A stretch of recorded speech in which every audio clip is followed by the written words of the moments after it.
Welcome back to Bitcoin Season 2. So you remember that 80,000 Bitcoin whale that moved over the summer that then later was revealed to have been liquidated or sold those Bitcoin by Galaxy Digital? Well, at the time, you may remember there was a bunch of conspiracy theory around who this was and what was happening. In particular, one detail is that supposedly there were some messages sent to the addresses of this Bitcoin whale identifying this Bitcoin as abandoned. Well, guess what? We actually have some resolution on this. Galaxy Digital researchers put together a deep dive on this, and it goes way deeper and is way more interesting than you imagine. I've got one of the co-authors of that report with me on this pod today. Welcome back to Bitcoin Season 2. Let's kick it off.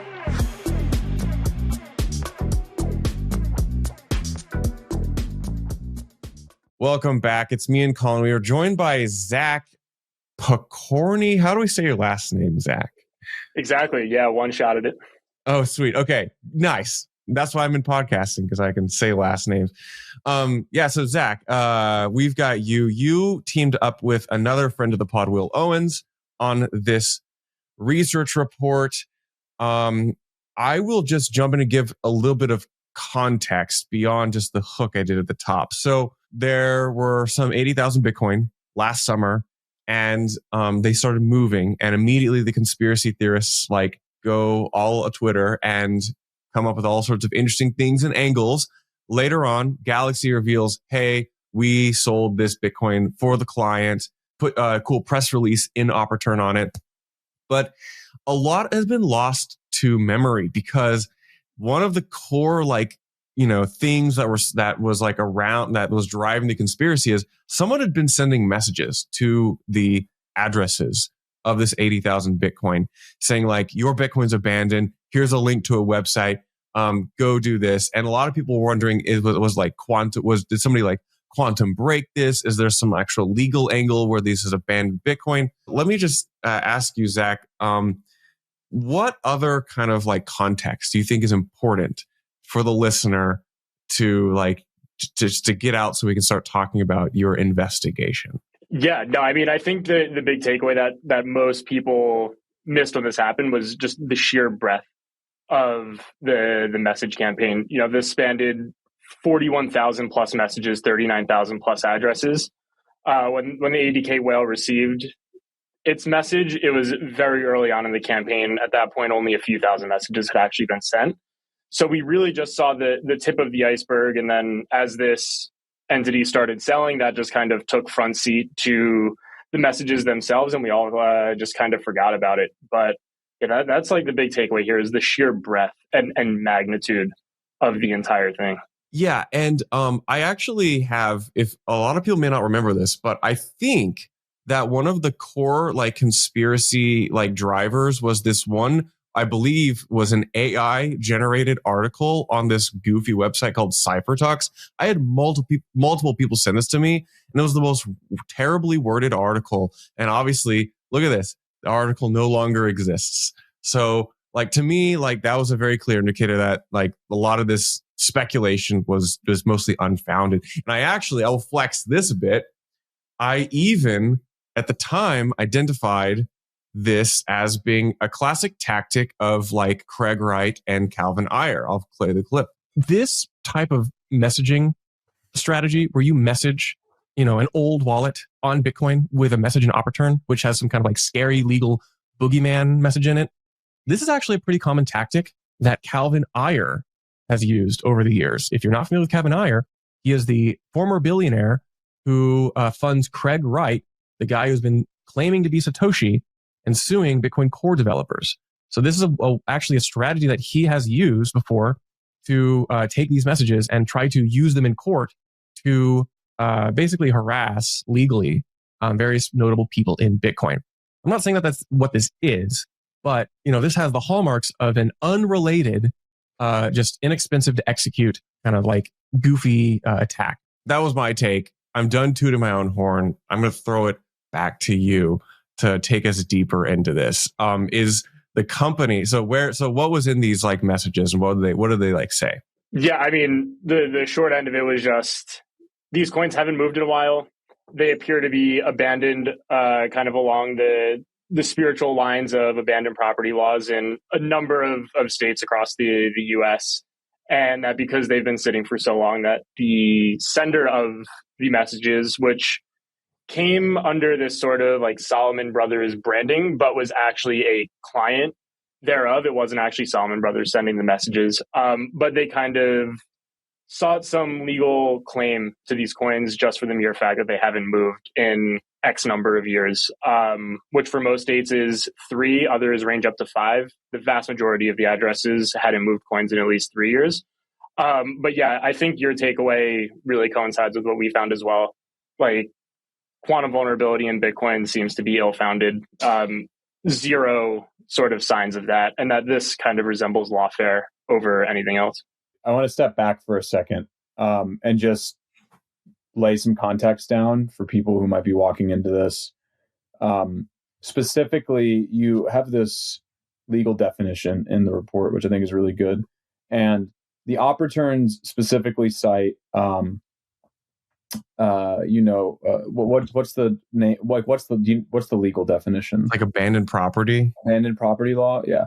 But Cornell Law School's Legal Information Institute, quoting directly from the report here, defines constructive possession, there we go, constructive possession as the legal possession of an object that is not in the person's direct physical control. For example, someone with keys to a safe deposit box may have constructive possession to the contents of that box. Which is where I think this gets like in like a weird gray area, because they're sending these Opperturn messages to these dormant wallets. They don't know whether or not the person actually controls the keys still. And then it opens up the other question. If it is like a lost wallet, then what's even the point? No one has the keys to begin with. And then you also raise the question in here, let's say this does go through the courts. How do you even identify where these people live? Are they going to just divulge that information? There's this really interesting bit in here where Salomon Brothers, when they're talking about this, they say, well, we're not going to take Bitcoin from people who actually control the wallets. We just want to prove that they actually control them. And there's this thing in here where they were talking about setting up a process where you could actually prove that you were still controlling the wallet and you just haven't made transactions in a few years. Just a totally preposterous and ridiculous thing.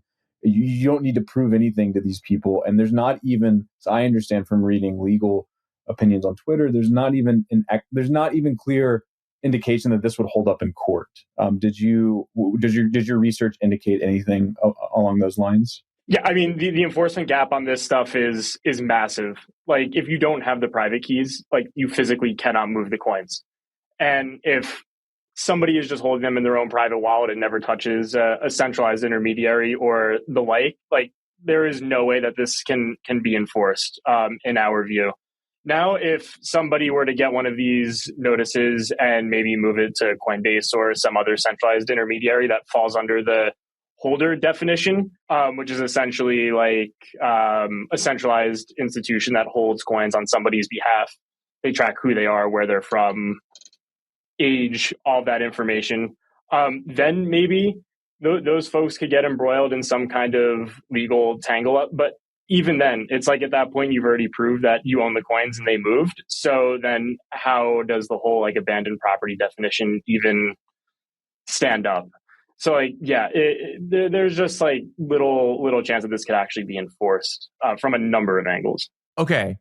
So I think maybe the hilarious burning question is Salomon Brothers a real company? Like, what's this is really important. What is this company, Zach?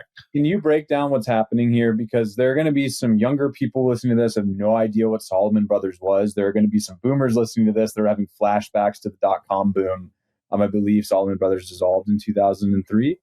And now we have this kind of I don't know, a pastiche of the old Salomon Brothers or alumni trying to start a new one. Can you explain exactly what Salomon Brothers was, what the new Salomon Brothers is, and why they fit into this at all? Yeah, I mean, I fell into the super young people camp. I had no idea what Salomon Brothers was until I looked into the report. But yeah, they were a storied investment bank that goes back over a century.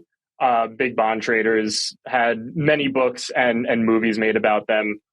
And then eventually were absorbed by a number of companies along the way. But then what ended up happening was a few years ago, a few alumni came together and they were like, let's get the band back together, essentially. Bought the trademark to the old Salomon Brothers and kind of spun up into this, what they call Salomon Encore. So like the old Salomon Brothers is not what we're seeing here. It's merely just like a phantom company with the name Salomon Brothers. So there's really no direct connection between the old one that everybody knows that's like super famous and storied versus what we have here today. It's just a group of alumni who came together, bought the trademark, and are essentially using the branding to carry on their business today. And trying to piggyback on the name, which is another thing that I think is fascinating. And cut this next part, Damien. I want to make sure I have my facts straight. Salomon Brothers basically dissolved because of like they were implicated in some sort of fraud, right? Am I right about that?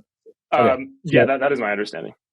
Okay, so Damien, come back or in they here. they were like fined and penalized along some line. I'm not sure I actually included that in the report, but yeah, they did get in some trouble, or a few traders at the firm got in some trouble. Which is just really funny because there was a trading scandal, right? And they ended up getting fined, and that was part of the reason I think why they ended up selling. It completely shattered their reputation. But it's like if you're going to try to have a veneer of legitimacy to this op return dusting thing to try to, requisition these dormant wallets, I think the last thing you want to do is attach your name to Salomon Brothers. And there's a point in your report that I picked out here that I was really funny. So the campaign had two phases, quoting directly from the report: trial messages that did not include links or mention Salomon, starting June 30th, followed by waves of messages containing links to Salomon's website starting in July and August. So it's kind of funny. They started doing this. They're like, wait a second, we need to make this look more legit. Let's link to a since defunct, now revived, although scrupulously revived. No one really knows if they're actually even doing anything. And you're attaching yourself to their name. The other question I have with this is, why are they using Salomon Brothers for this, not a law firm? That was confusing to me. I don't know if Salomon indicated in any of their press releases that they were working with legal counsel. What did you make of that? Yeah, no, I mean, we had similar questions and didn't find any conclusive answer. But yeah, the way it looks at face value right now is just the person sending the messages wanted a reputable, or an area that appeared to be reputable, to sort of host the notice. Like if they just created their own website real quick, threw these legal notices up, like it looks like it carries a lot less weight than if it's like, oh wait, we have at least the veil of Salomon Brothers branding and like their whole website and whatever else may come with that. So yeah, it's unclear, like, does Salomon Brothers have lawyers that these people are using or not? We didn't find any like real hard answers there. But yeah, it just looks like they're trying to piggyback off the name, the website, and whatever other weight that the Salomon Brothers name carries. And like ostensibly, it kind of seemed to work in a way, in the sense that, I mean, correct me if I'm wrong, that whale, the 80,000 Bitcoin whale, was the one that sold through Galaxy, right? And he was dusted. Was that like, do you think he got dusted, saw the notice, and was like, I'm sitting on $2 billion. I am not taking any chances, even if this is BS. We are cashing out. I'm just kind of amazed that, like, maybe he was already thinking of selling and this is just total coincidence. But the fact that he was dusted and then sold, did he get spooked? Was he already doing it? What do you make of that? Because it's kind of a crazy coincidence, right? Yeah, I mean, I don't know for certain, but kind of looking at other instances of this kind of stuff with these messages, like we saw people receive messages a day, a few hours after they had actually moved coins before. Like it's not an unknown thing that whale activity is just super high in general. And these messages targeted these larger addresses. So there's evidence that the person sending the messages kind of gathered up a number of addresses, waited, and then sent the messages. And then in between that time, people actually moved their coins already. So I think there's just a ton of coincidence going on here with whale activity being high and just the timing of these messages coming through. I also chalk it up as coincidence, but it's actually, if we think about like the likelihood of the coincidence, it actually might behoove us to get into like the scale of the dusting. You said, 40 something addresses, but what blew my mind, I had no idea about this until I read your report, was that the cumulative amount of Bitcoin that was dusted was like 2 point something million, 2.4, 2.3. 2.3 million worth of Bitcoin, which is, over a tenth of the Bitcoin network worth of Bitcoin was sent these notices. And these were sent to like largely dormant like legacy old address types. Could you kind of expand more on this, like the scale of the dusting here? Yeah, I mean, in the official communications from Salomon, they kept stressing like, oh, it was only like 0.5% of all the Bitcoin addresses that existed, just completely skipping over the part that like, okay, small amount of addresses, but massive amount of Bitcoin. That was the kind of crazy thing is like, one of my thoughts is, so if we're talking like 2.3 million Bitcoin sent these notices, the first thing that comes to mind is Satoshi's got what, 1 million Bitcoin. I don't know if you mentioned in your report, but are the addresses which we associate with Satoshi, did it look like those were included in these like old untouched Bitcoin addresses? Like any more insights to like these, like this like old dormant Bitcoin here? Yeah.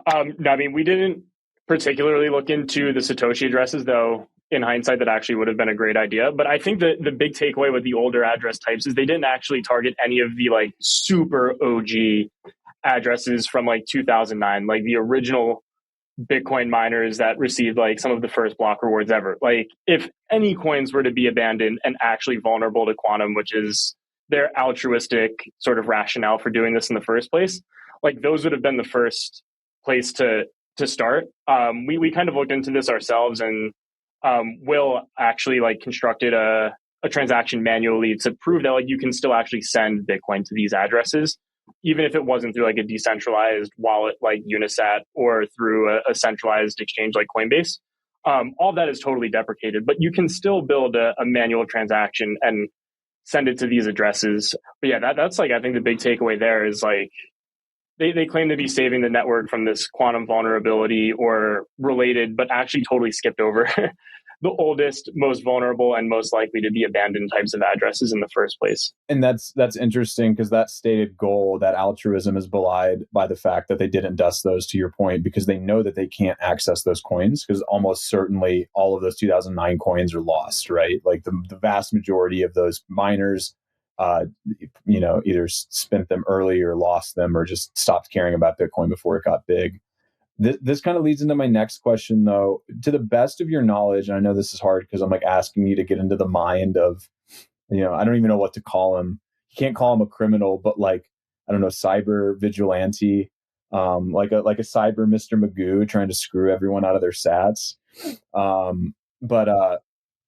Anyway, this leads into my question of like, what was the methodology here, do you think?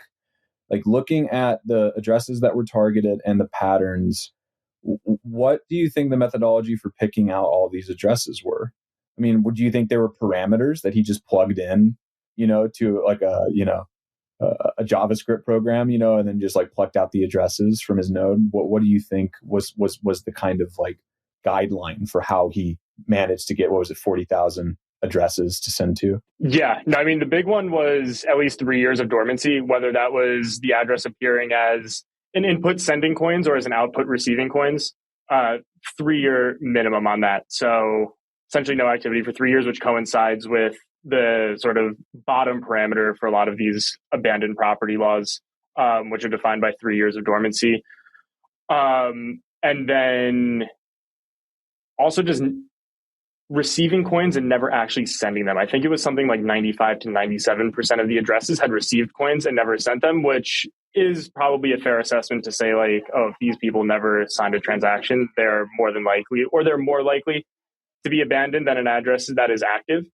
So yeah, it was the 3 years not appearing as an input or an output, and the lack of sending activity, I think, were probably the two top line parameters. And then maybe they played around with like the size or the balance of the addresses a little bit, but kind of as the campaign progressed, we saw the actual balance of each individual address dwindle. So I think that became less and less of an important parameter as they kind of were targeting more and more addresses. It was mostly about the dormancy period and the probability of it being sort of abandoned. Coins that have not moved in 3.5 years. I'll speak for myself and probably speak for Charlie too. I won't speak for you, Zach, because I don't know you as well. But like, I have coins that haven't moved in that long. Yeah, and same. that's like common practice with Bitcoiners, like it was hammered into a lot of, especially the 2017 class and maybe 2020. It's like, don't reuse your address. And so like, how many Bitcoiners have 100,000, 1 million sats sitting in multiple addresses in the same wallet just because they're not reusing the same address because they're trying to keep their OPSEC clean? Like the fact of the matter is, these, we don't know how many people could have been involved in these dusting attacks, but it's definitely not 49 or 50,000, right? Like it could be a vanishingly small number of people. It could actually be, a few hundred or a few thousand. The other thing too that I wanted to point out about this is going back to the Cornell Law School definition, where they use the lockbox as an analogy, or rather we're using it here for this. That analogy for me, at least 100, like 100% matched up with like the crypto example, is an exchange probably, or a custodian. And so like, if you were going to use this argument in that case, I would be interested to see how that works out legally. But on chain, that doesn't work because they keep all of this in cold or hot wallets and it's all mixed together. So you have no way of knowing how long an account has been dormant. Kind of just a sidebar thought of just how incredibly ludicrous this is when you try to think about the actual logistics of trying to execute a strategy like this. Also, the logistics, Colin, you point out. So in my prescient comment that I played in the clip earlier, I said it was a fairly cheap attack to do. But like, Zach, you and Will put together the numbers, and it looks like they spent like 0.49 Bitcoin in fees, so basically half a Bitcoin. And then in addition to that, spent another like 0.2 Bitcoin in the aggregate dust outputs. So we're talking like $80,000, $90,000 to execute this attack, which, in the grand scheme of things, is not that much money. But that's not a cheap, this is not a cheap dusting strategy. This is, this is not pocket money. Yeah, it's not pocket money. I don't know. Like, what's your like take or interpretation of that? Like, this is someone who's got a little Bitcoin, a little bit of extra money to throw around at this. Yeah, I mean, just given the sophistication of the messages themselves, like this is clearly somebody who understands the Bitcoin protocol to at least a fairly deep level. And if they're willing to throw around, 0.6, 0.7 Bitcoin just to kind of do this, it kind of suggests the fact that this is a larger actor, or somebody that has at least enough Bitcoin to say, like, you know what, I'm willing to go off on a flyer here, and maybe we'll get something to land. And if it costs me $90,000, $100,000, then that was a good trade. Hey, Will here with Blockspace Media. Did you know that we have individual feeds for all our shows? If you're watching the Mining Pod, Bitcoin Season 2, or the Court Show, be sure to check out the individual feeds. You can find them on your podcast player of choice, whether that be Spotify, Apple, YouTube, etc. Just type in Blockspace Media and you'll find all our shows pop up, or just type in the individual show name like the Mining Pod or Bitcoin Season 2. Be sure to hit that subscribe and give us a 5-star rating so we can continue to bring you the best content in Bitcoin. Through your internal, we're going to call it chain analysis, scoping of the dust, you linked it to previous attempts at dusting, which I thought was the most interesting. So this was not an isolated incident. This summer's like period of dusting, you were able to connect to other events. Can you go into that? Yeah, I mean, the person who did this was experimenting with it for at least a month or two in advance, like sending messages to people that just like straight up said, like, I'm taking possession of this address, like it's mine now. And then even sending just like blatant tests, like saying like, this is a test op return message. It must be 80 bytes and precise. So like clearly this person was experimenting with whatever system they had or how Bitcoin op return actually works. So yeah, they were messing around with this a good bit. And then they actually did like a decently scaled, I think it was like a few hundred addresses test initially without the Salomon branding. That just said, or I mean, it kind of echoed what the Salomon Brothers messages said. It was just like, oh, we believe this is abandoned, like move these coins or we're going to take constructive possession. So like they were messing around with this stuff a fair amount, but kind of in gathering all the addresses that sent messages in both these tests. It started from looking at the Salomon Brothers messages themselves, and then we built sort of this internal ledger of decoded op return messages, and then just looked at all the addresses that sent the Salomon ones, and if they sent any other op return messages, either after we wrote the report or before, and there were two key sort of addresses that linked the initial set that went to a few hundred addresses to the existing one. So like clearly this person was messing around with this stuff, trying to figure out how it works. Did a small one at scale before they entered the full Salomon Brothers branded one. And the irony of the situation is the first set of Salomon Brothers messages they sent actually had a typo, and the link didn't work. So even like the message that the ADK whale sent, the ADK whale received, the link was broken. So like technically, from our view, there's like no actual legal ground there. Like if you didn't have the link, then you didn't get the notice that says what you need to do to prove ownership. So bro, like, this is Craig Wright written all over it. This is like, I mean, this is are you making the call? Are you saying? I'm just saying like this is shenanigans. This just. I mean, there's only one guy who fits the bill for all this stuff, and it's a Craig Wright type character. Now, I assume there's many Craig Wright folks out there. So, but like this is the type of thing that Craig Wright's always done. Manufacturing documents in court, practicing his Japanese swordmanship in really goofy suits and stuff. Like, he's like the Inspector Clouseau, but it always it's the dumbest end to his story. I don't know. I'm just throwing it out there because I keep thinking every time I see look more into this, I'm like, this is like a Craig Wright thing. I don't know, Zach. What's the internal speculation at Galaxy? Who this is? What are some of the wilder theories out there? Maybe you can't put it in a report. Maybe this is speculation, but I don't know. What are the crazy ideas you guys think might be going on? Galaxy is a reputable public company. They cannot dabble in the fruits of the grapevine. No, we got to speculate. We got to gossip. I'm so curious. Yeah, I mean, we don't really have any conclusive opinion on who the individual might be, but we suspect that just given the amount of effort that went into this whole operation, that there will be some kind of follow through. Like we already hit the first deadline of the first series of messages that came last Friday on October 10th, and we'll get the second deadline on November 5th. We're generally of the opinion, just given the sheer amount of input, resources, time, money, effort that went into this, that we'll see some kind of legal follow through. I mean, it's kind of questionable where it will come from because the nature of the apparent law that they seem to be prodding at is hyper jurisdictional. It's not just like this one rule fits all. Like it's state by state, and if they plan to do this in another country, which there's no indication that they may or may not do that, like you literally need to go state by state, country by country, possibly tinier jurisdiction by tinier jurisdiction. So we've been keeping our eye out on one, follow-up messages from Salomon themselves, and two, just docs that may be popping up out of some of these local courts. But yeah, we haven't seen anything just yet. I've been checking the chain for more op return messages. Haven't seen anything yet. So we suspect that we'll have to wait for the second deadline here. So I know you're not a lawyer, obviously, unless you moonlight as one. Definitely not a lawyer.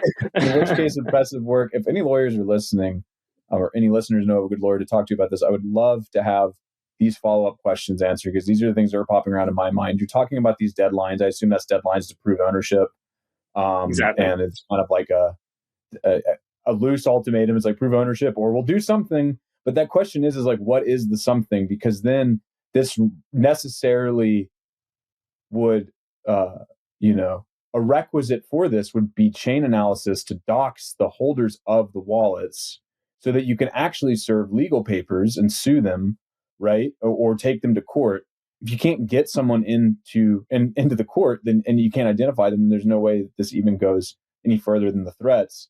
Then my next question is, what's the legality behind that? I mean, I don't know if it's illegal. Can you just? I guess you can.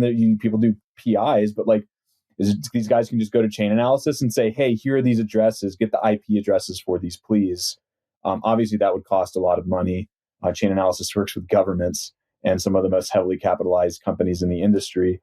But this is not really a question for you, Will. It's just more me monologuing, an open question of how do next steps even manifest? How do you even begin to bring this into the realm of the courts? This is something that you bring up in the conclusion to the introduction, where you're like, okay, if you even do get to the court, how are you going to get the private key? Even like, even if the person doesn't want to comply, I mean, maybe they go to jail, they say they lost it. I don't know. There's just so much open-ended in the legal front here. I think we might need to do a follow-up episode, Charlie, with a lawyer about like theoretically how this could even progress.